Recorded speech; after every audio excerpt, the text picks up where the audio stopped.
Hey folks, let's get rolling on this. We've got talking about solving systems using tables and graphs. Now we're going to do a little bit of each, so I would encourage you to have your calculator at the ready and also be ready to go in terms of work. Now I will also tell you, this should be completely review in terms of the material, straight from Algebra 1, but make sure that you're comfortable with this because we're going to be building in. So we will be getting things set up and we'll be talking about solving systems using tables or graphs. And we're going to be continuing to work on solving a model of equations that, models a real life situation. And of course, we're going to finish up with back to the wonderful land of Math Excel to keep you going. All right. So let's get started with a little bit of vocab.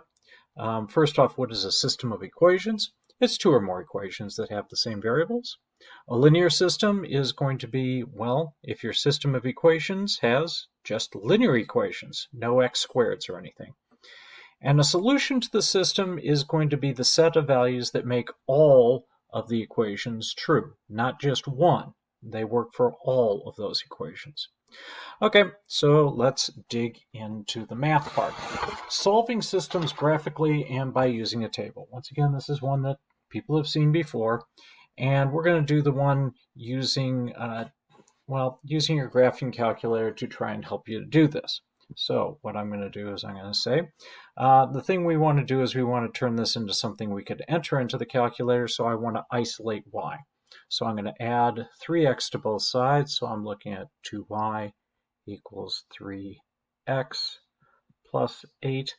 And now I'm going to divide everything through by 2, so I'm now looking at y equals 3/2 x plus 4. Okay, cool, I can enter that into the calculator. And then we're going to do the same thing here and say on this one, I'm looking at 2y equals a negative x minus 8. And once again, I'm going to divide everything through by 2. So I'm looking at y equals, take that negative 1 there, divide that by 2, so I'm looking at negative 1/2 x, and divide negative 8 by 2, and I'm looking at negative 4. So those are my two equations that I'm going to enter into my calculator. And there's my calculator, and now I'm going to enter it into the calculator under the y equals screen there. You push that button. And now I need to enter that first equation, which was 3/2 x plus 4. Now I'm going to show you a nice little shortcut here. Anytime you want to enter a fraction, hit alpha, y equals, and it pulls up the fraction bar there. So I'm going to say choice 1. So I'm going to go 3 over 2. And notice that my keys light up so you can see which button I've pushed also. X plus 4. Okay, and then I'm going to go down and I'm going to say this time negative alpha, pull that in, 1/2 x minus 4.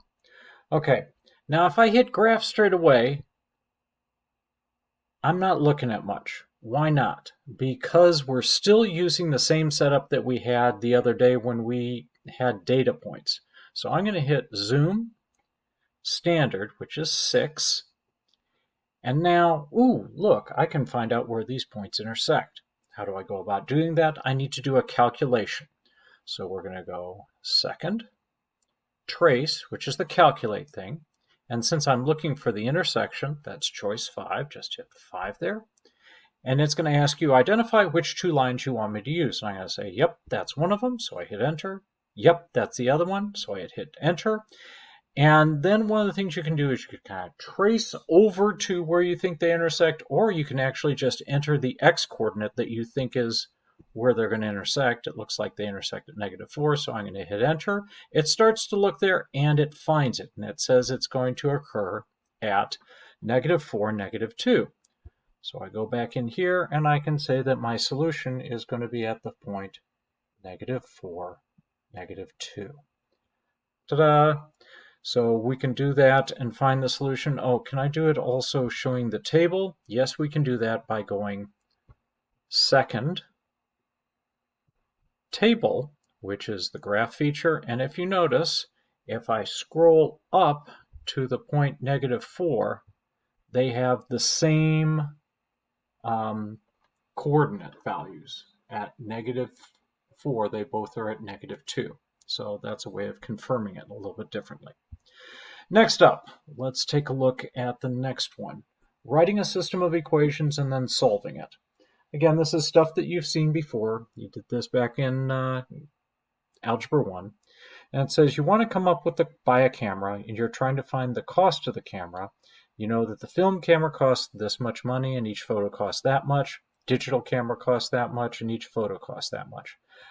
How many photos will the overall cost be the same, and what's going to be that cost? Okay. Well, the first thing I need to do is I need to identify my variables. I'm going to say, in this case, X is the number of photos.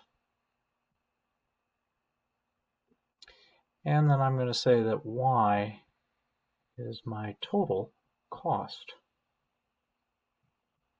All right, so I've got that, and I can say that using the information they've given me, let's go in here, I'm going to say that the film camera is this much and each photo costs that much. So I can now say, well, if I do that, my cost is going to be equal to, it's 24 cents per photo plus 89.98. And then the second equation, same sort of thing except for the digital camera. I'm looking at Y equals 9 cents, so 0.9x plus 124.48. Now, since both of these are equal to y, I can set the two things equal to each other. And so I'll just go over here and do that and say 0.24x plus 89.98 equals the other equation, which is 0.09x plus, let's see, 124.48. Okay, and now I am going to isolate my x. So that means subtracting 0.09 from both sides, which is 0.15. And now I'm going to subtract 89.98 from both sides. So that's going to get me 34.5. Yes, I'm probably using a calculator to help me with this, but that's okay. And now I divide both sides through by 0.15, and I get x equals 230. 230 what? Oh, it's 230 photos. Okay, so that answers the first question. After how many photos will the overall cost be the same? Yeah, that was that up in there. Cool. All right, and now I just need to figure out what my total cost is going to be. I'm going to substitute it into one of the two equations. It really doesn't matter which ones you use. So I'll just take the 0.9. So I'm going to say y equals 0.09 times 230. Whoops. 230 plus 124.48. And somebody's going to say, hey, Mr. Johnson, I wouldn't have chosen that one. I would have used the other one. And I'd say, guess what? You still end up with the same answer, which is going to get you to, let's see, 145.18. And that's going to be my total cost there. Okay, next. What I have is a couple of other equations, and let's see what we can do about solving things. Please read these carefully and then start to work on doing this. Hit pause so that you can come up with something. Hopefully you came up with these two equations here, And now we're going to go and do some analysis based off of this. If the growth rates stay the same, at what age would the spiny dogfish and Greenland shark be the same length? Well, I can either do it by hand, which is what we did in the last problem, or I could pop it into my calculator because it doesn't say which way I'm supposed to do this. Probably I'd be lazy and pop it in my calculator, but hopefully when you do that, you're going to come up with an answer of, after 20 years, both sharks are going to be 52 centimeters. And if the growth rate continues, how long will each shark be when it's 25 years old? In this case, I'm just going to plug 25 into my two equations for x and see what I get for an answer. Hopefully, if you did it right, you end up with 55.75 for your Greenland shark, and your dogfish shark is going to be 59 there. Okay? And then again, we have one last question to try and ask you to analyze, which says, hey, would it grow indefinitely? And we're going to say, of course not. Things don't grow forever. That's kind of silly. All right. Next up, we're going to talk about a couple other things, and then we'll finish up here. We need to talk about different types of equation systems. One, you can do this pretty quickly and say that you can have intersecting lines. We can have coinciding lines where both equations are saying the same thing. And you also can have parallel lines. Really the key thing to notice is the fact that with coinciding lines, you've got two equations that have the same slope, same intercept, and then with parallel lines, you're going to say, oh, I have the same slope, but different intercepts. So we've got one solution, infinitely many solutions, and no solutions. And here are two examples where you're asked to analyze and determine whether or not each system has one solution, no solutions, and all that. So I'm going to have you pause it, work these out. Again, you want to get it into slope-intercept form to do this.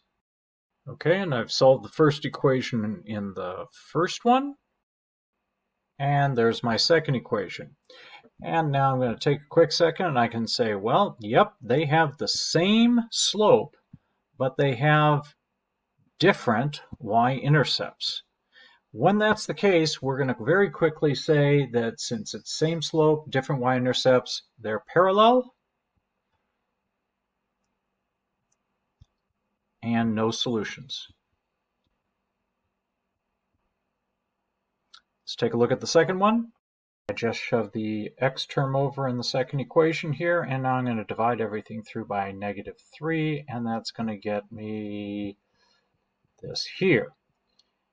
Now, these are the two equations I'm comparing. Same slope, same y-intercept, so it's the same line. And we're going to say an infinite number of solutions. All right, folks, congratulations, you are done. Dig into a little bit of Math Excel. Good luck. Catch you next time.